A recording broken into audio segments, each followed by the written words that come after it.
अरे वो मर्द आहन बैठा हुआ है, जिस दिन वो निकला वही अदालत खत्म करेंगे। कि डर को सलाम है, इतना डर, इतना भयानक डर। तौबा जी, वो मर्द आहन जब आएगा, वो जो लफ्ज कहेगा वही आएगा इंशाअल्लाह। आप हमें साइडलाइन करके ये बावर करते हो कि आपकी सरकार को टिकाव मिल जाएगा।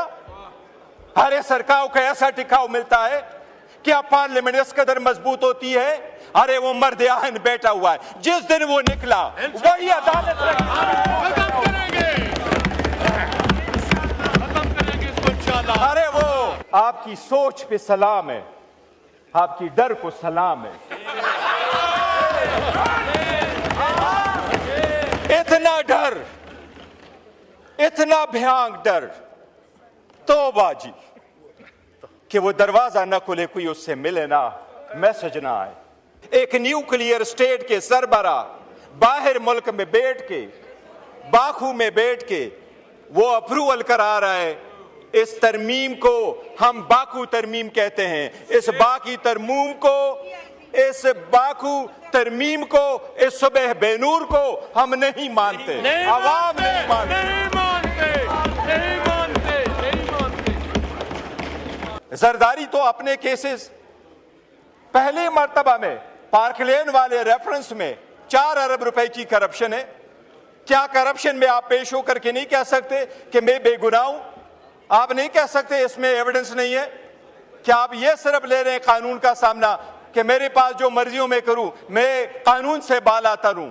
No matter how high you may be, the law is above you. हम कोशिश करेंगे, हम इनको कानून के कटोरे में लाएंगे और इंशाल्लाह होके रहेगा।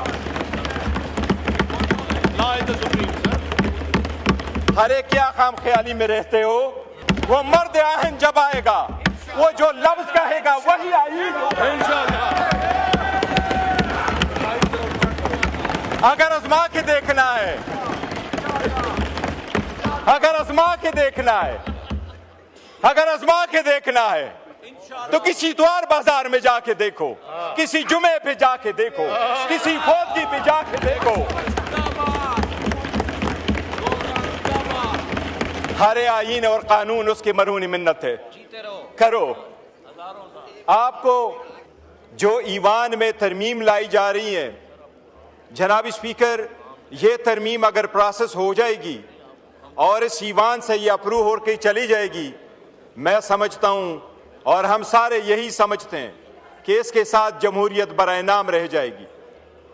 जनाब स्पीकर, सबसे पहले मैं ये अर्ज कर दूं कि ये जो तरमीम लेके आ रहे हैं, सबसे पहली बात ये है कि लास्ट टाइम जो तरामीम हो रही थी उसमें 26वीं तरमीम का जो एजेंडा था ये रह चुका था, और जिसमें उन्होंने खुद ये एडमिट कर लिया था कि वाकई वो आईन से मुतसादम है।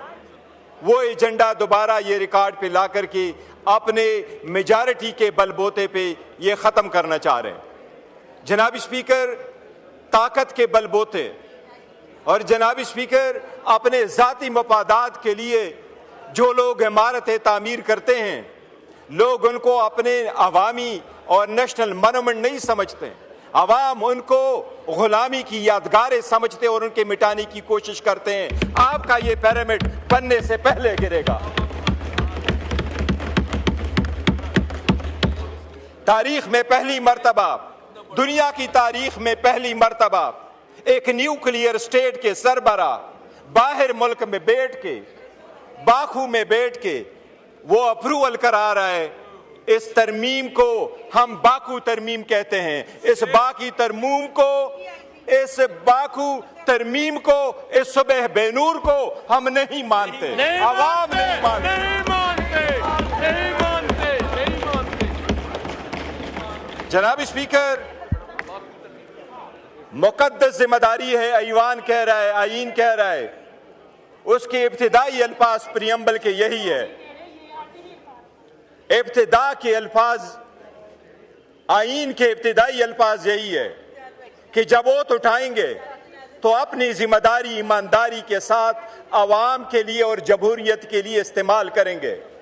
आज उसके साथ बेईमानी की गई है, उस जिम्मेदारी के साथ। जनाब स्पीकर, सबसे पहली बात तो यह है कि यह हुकूमत जब आई, PDM 2, PDM 1 की हुकूमत जिस वक्त आई तो अप्रैल में यह हुकूमत आई और मई में सबसे पहले उन्होंने तरामीम कर ली नेशनल अकाउंटेबिलिटी ऑर्डिनेंस में, और 50 करोड़ से कम केसेस को कंसिडर किया कि ये करप्शन के केसेस नहीं होंगे, और अपने सारे केसेस खत्म करा के ये साइड पे हो गए। और अब जाते जाते अपने आप को इम्यूनिटी देने जा रहे हैं कि हम जाएंगे तो इम्यूनिटी जाएंगे, हम कानून से बालातर हैं कि हमारा एहतसाब नहीं होगा। दुनिया में जमहूरी मुमालिक में अवाम के सामने, कानून के सामने जवाबदेह होना ही जमहूरियत है।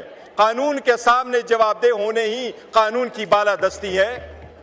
क्या सहाबा और खुलफाए राशिदीन पेश नहीं हुआ करते थे?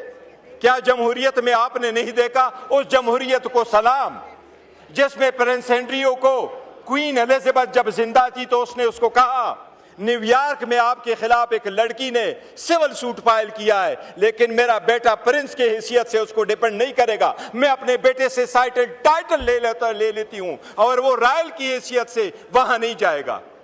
और किंग चार्ल्स ने न सिर्फ उससे बाकी टाइटल लिए बल्कि उसको कहा आज के बाद आप रॉयल लाज में रहोगे भी नहीं। इसको कहते जमहूरियत, इसको कहते कानून की बालादस्ती। जनाब स्पीकर, क्या डोनाल्ड ट्रंप अभी कन्विक्ट नहीं हुआ? क्या उसके पास इम्यूनिटी थी? क्या सरकोजी फ्रांस का सदर कन्विक्ट नहीं हुआ? कल उसको बेल मिली है 3 हफ्ते के बाद। क्या जैक शिराक फ्रांस का सदर था, वो कन्विक्ट नहीं हुआ? क्या यहूद इजराइल वाला सदर वो कन्विक्ट नहीं हुआ? आप लोगों ने नहीं देखा दुनिया के किस सदर के पास इम्यूनिटी होती है? आप बहके ये कौन सी बात है जो लॉ मिनिस्टर साहब आवाम को बावर कराना चाहते हैं कि सदर अगर चला जाए तो उसके पास समन नहीं जाना चाहिए? बताएं, आपके 15 सदर गुजर गए, कौन सा सदर है जिसके पास समन जा चुका है? जरदारी तो अपने केसेस पहले मर्तबा में पार्कलेन वाले रेफरेंस में 4 अरब रुपए की करप्शन है। क्या करप्शन में आप पेश होकर के नहीं कह सकते कि मैं बेगुनाह हूं? आप नहीं कह सकते इसमें एविडेंस नहीं है? क्या आप ये सिर्फ ले रहे हैं कानून का सामना कि मेरे पास जो मर्जियों में करूं, मैं कानून से बालातर हूं? जनाब स्पीकर, एक चीज मैं जरूर याद कराऊं, आपको अदलिया से जरूर एक शिकायत होगी, लेकिन किंग जेम्स के खिलाफ एक मर्तबा 1670 की सुप्रीम कोर्ट ने बाजवा के एक्सटेंशन के केस में बरतानिया के 1670 के केस का फैसला करते हुए तो उसका हवाला देते हुए यह कहा था कि वहां पर चीफ जस्टिस ने अपने किंग को कहा था और 1616 में वो बिल्कुल इम्यून थे। उसने ये अल्फाज इस्तेमाल किए थे, no matter how high you may be the law is above you. हम कोशिश करेंगे, हम इनको कानून के कटघरे में लाएंगे और इंशाल्लाह होके रहेगा। अरे क्या खाम ख्याली में रहते हो? पहले आपके सामने हुआ नहीं था? कानून के तबादले करके आईन के तबादले करोगे, आप क्या कहोगे? घर में आराम से बैठोगे? आप हमें साइडलाइन करके ये बावर करते हो कि आपकी सरकार को टिकाव मिल जाएगा। अरे सरकार को ऐसा टिकाव मिलता है, क्या पार्लियामेंट इस कदर मजबूत होती है? अरे वो मर्द आहन बैठा हुआ है, जिस दिन वो निकला वही अदालत खत्म करेंगे इसको इंशाल्लाह। अरे वो मर्द आहन जब आएगा, वो जो लफ्ज कहेगा वही आईन होगा इंशाल्लाह। अगर आजमा के देखना है,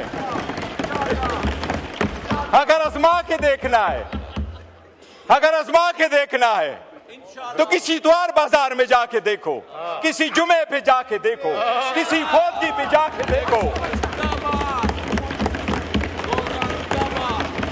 हरे आईन और कानून उसकी मरहूनी मिन्नत है, करो। आपको आपकी सोच पे सलाम है, आपकी डर को सलाम है।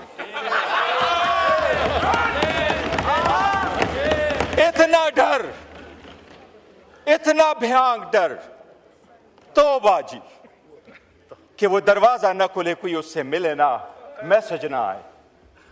और एक चीज जनाब स्पीकर बताता हूं, हम उस मुल्क के वफादार हैं।